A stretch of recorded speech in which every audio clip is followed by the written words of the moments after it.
எல்லா புகழும் நம்மை படைத்த இறைவன் ஒருவனுக்கே. அஸ்ஸலாமு அலைக்கும். நாம் அனைவரும் இந்தியர்கள் என்பதில் பெருமிதம் கொள்வோம். நான் ஃபாத்திமா பேகம்.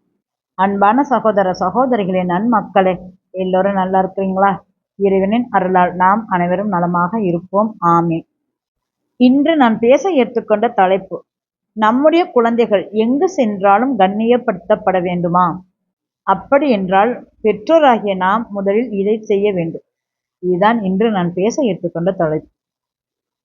நிச்சயமாக இந்த உலகத்துல மக்கள் செல்வத்துக்கு பிறகு எந்த செல்வமே பெருசாகவே தெரியாது.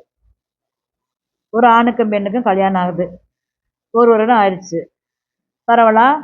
நம்ம உறவுக்காரங்கெல்லாம் என்ன கேட்போம்? என்னம்மா குழந்தை இருக்கா, நல்ல செய்தி இருக்கா, பேரம்பேத்தி வராளா? இந்த கேள்வி நடைமுறையில உள்ள ஒரு கேள்வி.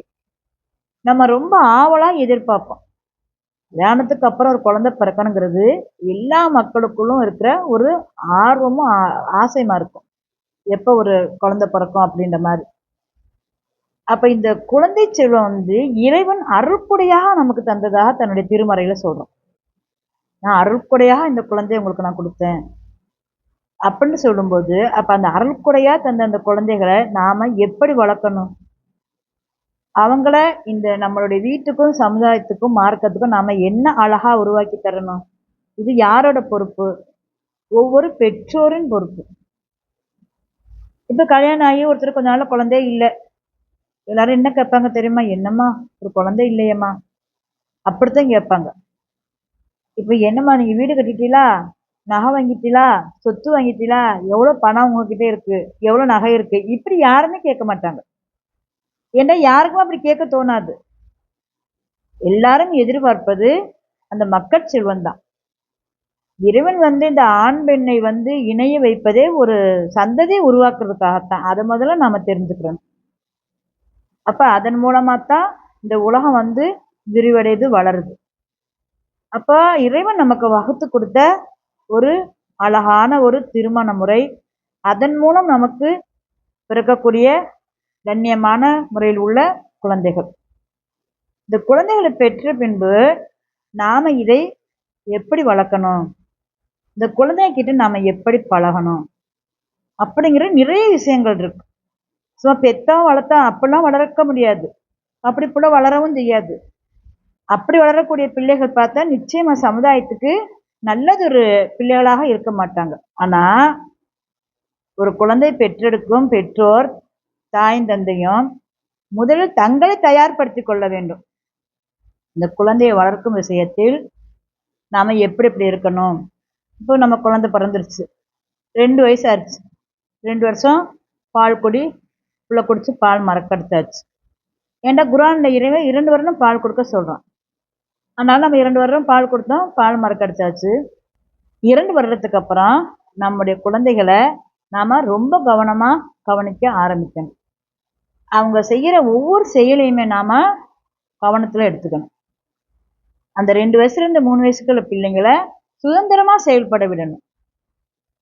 அந்த 1 வருஷம் அவங்களுக்கு அவங்க நினைச்சதெல்லாம் செய்யணும், நினைச்சதெல்லாம் பண்ணணும்.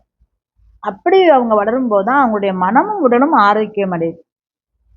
அவங்க அந்த நேரத்துல நிறைய பொருளை உடைப்பாங்க, நிறைய புக்ஸுக்கு கிழிப்பாங்க, நிறைய, அதாவது நமக்கு எல்லாமே கஷ்டமா இருக்கும், பிடிக்காது, அந்த விஷயங்கள் மட்டுமே தான் அவங்க செய்வாங்க. அது ஒரு இயற்கை. அந்த நேரம் நாம பிள்ளைகளை கட்டுப்படுத்தி கட்டுப்படுத்தி அதனுடைய ஆர்வத்தை நாம தடை போட்டோம்னா நிச்சயம் அது வளர அது ரொம்ப பலகீனமாயிரும். இப்போ 3 வயசுக்குள்ள இந்த பிள்ளை இந்த மாதிரிலாம் செஞ்சு தன்னுடைய திறமையை வளர்த்துக்கிறோம். 4 வயசு ஆரம்பிச்சோடனே இப்போ நம்ம கொண்டு பள்ளிக்கூடத்தில் விட்டுடுறோமே, எல்கேஜி யூகேஜின்னு அங்கே கொண்டு விட்டுறோம். அப்போ இந்த 4 வயசுல நம்ம ரொம்ப கவனமா இருக்கணும். என்னடா நம்ம என்னெல்லாம் பேசுறோமோ அந்த புள்ள அதெல்லாம் திருப்பி பேசும். அதுல வார்த்தையில என்ன இருக்குன்னா தெரியாது, அதுக்கு இது அசிங்கமா இருக்கா நல்லா இருக்கான்லாம் தெரியாது. நம்ம கோபத்துல கத்துவோம், அநாகரிகமா பேசுவோம், நாவுல பேசக்கூடாதெல்லாம் பேசுவோம். அப்ப இந்த வார்த்தைகளுக்கு என்ன இருக்கு, அது அர்த்தம்லாம் அந்த பிள்ளைக்கு தெரியாது, திருப்பி அதை உடனே பேசும். அப்புறம் நாம என்ன பண்ணுவோம், அந்த குழந்தைய போட்டு தப்பு தப்புன்னு அடிப்போம். இது நல்ல செய்யலாம். இது பெற்றோர்கள் மத்தியில நிறையவே இருக்குது. முதல்ல குழந்தைகளை 7 வயதுக்குள்ள இருக்கும் குழந்தைகளை கை நீட்டி அடிப்பது தவறு. அவங்க என்ன மாதிரி தவறு செய்யறாங்க அப்படின்னு நான் முதல்ல கவனிக்கணும். அவங்க செய்யற தவறால அதுக்கும் பாதிப்பு இருக்கக்கூடாது, நமக்கும் பாதிப்பு இருக்கக்கூடாது. அப்படிப்பட்ட ஒரு தவறுகள் செய்யும்போது அன்பான முறையில, அழகான முறையில அந்த பிள்ளைகளை நாம கண்டிக்கணும். எதுக்கெடுத்தாலும் அது மேல எரிஞ்சு விழுறது, அடிக்கிறது, கத்துறது, இதெல்லாம் பண்ணும்போது இதை அப்படியே மனசுல ஏத்துக்கிறது இதை. அப்ப இதுதான் வாழ்க்கை போல. அப்ப நம்ம வாழ்நாள் பூரா இதைத்தே செய்யணும் போல அப்படின்னு அது மனசுல பதிஞ்சிருச்சுண்டா அந்த நிலைமை என்ன ஆகும்? இதையே பெற்றோரும் கவனத்துல எடுத்துக்கணும். அவங்கள சுற்றி இருக்கிற பெரியவங்க இருப்பாங்க பார்த்தீங்களா, அவங்களும் இதை கவனத்தில் கொள்ளணும். எல்லாத்துக்கும் மேலான ஒரு விஷயம் இருக்கு தெரியுமா? நம்முடைய குழந்தைகளை நாம குறை கூறி தீர்வது. அது பச்சிளம் குழந்தைகள் எப்படா ஒருத்தர் கிடப்பாங்கன்னு இருக்கிறது. அம்மாடி இதுவா, இதை வச்சு உங்களால சமாளிக்க முடியுமா? ஒரு கூட்டி போய் ஒரு நாள் வச்சு பாருங்களேன். இது அப்படி பண்ணுது, இப்படி பண்ணுதா, எப்படி மனசு வருது உங்களுக்கு? பச்சை குழந்தைகள் பூ போன்றவர்கள், மென்மையானவர்கள். நீங்க அவர்களுக்கு கரடு முரடான பாதையை காட்டுறீங்களோன்னு பயமாக இருக்கு. நிச்சயமா அடுத்தவங்க கிட்ட உங்க பிள்ளைகளை பத்தி குறை கூறாதீங்க. சேட்டையே பண்ணட்டும், நம்ம கிட்ட தானே பண்ணோம், அடுத்தவங்க கிட்ட போய் பண்ணாதது. இன்னும் பாத்தீங்கன்னா நம்ம கணவன் மனைவிக்குள்ள சண்டை சச்சரவு வருது, அதை பிள்ளைங்க முன்னால் நம்ம செய்யக்கூடாது. அதாவது ஒரு பழமொழி என்ன சொல்லுவாங்க தெரியுமா? சரசமும் சண்டையும் பிள்ளைகளுக்கு தெரியக்கூடாது, குழந்தைகளுக்கு தெரியக்கூடாது அப்படின்னு ஒரு பழமொழியே இருக்கு. இப்படி ஒவ்வொரு விஷயத்திலும் இறைவன் அருட்கொடையாக தந்த அந்த குழந்தைகளை வளர்ப்பதுல பெற்றோரும் பெரியோரும் அதிக அக்கறை எடுத்துக்கொள்ளணும். ஒவ்வொரு நல்ல விஷயங்களையும் அந்த குழந்தைகளுக்கு முன்னால நாம செய்யணும். அதற்கு நல்ல விஷயங்களை மட்டுமே நாம சொல்லித்தரணும். விளையாட்டுக்கு கூட அது ஒரு தவறா பேசிடுற மாதிரி ஒரு வார்த்தையை நம்ம சொல்லக்கூடாது. நிறைய இடங்கள்ல இந்த சம்பவங்கள்லாம் பார்க்கும்போது நம்மளுக்கு மனசு கஷ்டமா இருக்கு. இந்த பிள்ளைங்களை ஏன் பெரியவங்க இந்த மாதிரி ஆக்கி வச்சிருக்காங்க, அதுல பார்க்கும்போது நம்மளுக்கு மனசு ரொம்ப வலிக்குது. தயவு செய்து பெற்றோர்களே, உங்களுடைய குழந்தைகளை, நம்முடைய குழந்தைகளை பிறரிடம் குறை கூறாதீர்கள். அது அப்படியே வாழ்நாள் பூரா நின்றோம். கொஞ்சம் வளர்ந்து வந்தாலும் சொல்லுவா, அம்மாடி இதுவா, சின்ன பிள்ளை பண்ண சேட்டை இருக்க அப்படின்னு சொல்லும்போது அந்த பிள்ளையோட மனசு என்னவா இருக்கும் யோசனை பண்ணி பாருங்க. அதாவது குழந்தைகள் கண்ணாடி, நான் எதை நம்ம காட்டுறோமோ அதான் திருப்பி காட்டும். இன்னும் குழந்தைகளை பயமுறுத்தக்கூடாது. அதாவது இல்லாதவனை சொல்லி பயமுறுத்துறது நம்ம மகக்கிட்ட நிறையவே இருக்கு. அந்த மாதிரி பயமுறுத்தக்கூடாது, அதட்டக்கூடாது, கடினமான வார்த்தைகள் கொண்டு திட்டக்கூடாது, கை நீட்டி அடிக்கக்கூடாது. இது எல்லாமே பெற்றோர்கள் தவிர்க்க வேண்டிய ஒரு விஷயம். அன்பால சொல்லுங்க, அழகா சொல்லுங்க, நிச்சயமா நம்முடைய குழந்தைகள் எடுத்துக்கிடுவாங்க. அப்ப இவங்க நல்ல விதமா வளர்ந்துக்கிட்டே வராங்க. வளர்ந்துக்கிட்டே வந்தா அப்புறம் என்ன நடக்கும் பாருங்க. எங்கு சென்றாலும் அவங்க கண்ணியப்படுத்தப்படுவாங்க, எங்கு சென்றாலும் அவங்க மேன்மைப்படுத்தப்படுவாங்க. யாருமா இன்னார் வீட்டு பிள்ளையா, அவ்வளோ ஒரு அழகான பிள்ளைமா, அவ்வளோ கண்ணியம் தெரிஞ்ச பிள்ளைமா, அவ்வளோ ஒரு மரியாதை தெரிஞ்ச பிள்ளைமா அப்படின்னு சொல்லுவாங்க. அப்ப அது கேட்கும்போது நமக்கு எவ்வளவு சந்தோஷமா இருக்கும். நம்முடைய பிள்ளைகள் இப்படி வளர்றதுக்கு யார் காரணம்? பெற்றோராகிய நாம் தானே காரணம். அப்ப நாம் தானே அதுக்கு நல்ல விஷயத்தை சொல்லி கொடுக்கணும். முதலில் உங்களுடைய குழந்தைகளை அன்பாக எந்த ஒரு செயல் செஞ்சாலும், மனசுக்கு கஷ்டமான விஷயம் அது செய்துட்டா அன்பா நாம அதுகிட்ட சொல்லணும். அதை எடுத்துக்குவோம் குழந்தைகள். நாம முதல்ல பொறுமையா இருக்கணும்.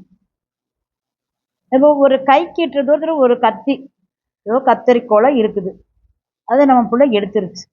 இப்போ 5 வயசு புள்ள எடுத்துருச்சு.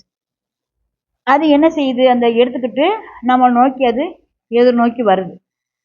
வர்றப்ப அப்ப நம்ம என்ன செய்வோம்? ஒன்று வேகமா கத்துவோம், வேகமா அடிப்போம், என்னெல்லாம் நம்ம அந்த நேரத்தில் நம்ம பண்ணுவோம். நிச்சயமா அப்படிலாம் பண்ணக்கூடாது. அதனுடைய மைண்டை மாற்றணும். அந்த நேரம் அதுக்கு பிடிச்ச விஷயம் ஏதாவது இருக்கும் பார்த்தீங்களா, அதை நீங்க சொல்லி அப்படியே அந்த கையில் உள்ள அந்த கடினமான பொருளை நம்ம வாங்கிடணும். அதன் பிறகு அதனுடைய விஷயத்தை அதுக்கு சொல்லி கொடுக்கணும். இது இந்த மாதிரி எடுத்து இந்த மாதிரி பண்ணா இப்படிலாம் இருக்கும், எடுக்கக்கூடாது அப்படின்னு சொல்லணும். இன்னும் நாம் அந்த பொருளை பிள்ளைகளுக்கு கைக்கு எட்டாத தூரத்தில் வைக்கணும். எந்த சூழ்நிலையிலும் நம்முடைய குழந்தைகளை நாம் பிறர் மத்தியில் குறை கூறி தெரியக்கூடாது. ஆசை ஆசையா அவங்க பெற்று வளர்க்குற அந்த குழந்தைகளை எப்படி மற்றவங்க கிட்ட இப்பயே நீங்க விட்டு கொடுக்குறீங்களா? இப்ப வளர்ந்த பின்னால நீங்க என்ன பண்ணுவீங்க? சொல்லுங்க பாப்போம். அது மட்டுமல்ல, உங்கள் குழந்தைகள் முன்னாடி நீங்கள் சண்டை போட்டுக் கொள்ளாதீங்க. நல்ல விஷயங்கள மட்டும் பேசுங்க. குழந்தைகள் அவங்களுடைய மனசு இருக்கு பார்த்தீங்களா? அப்படியே என்னைக்குமே மென்மையா இருக்கும்.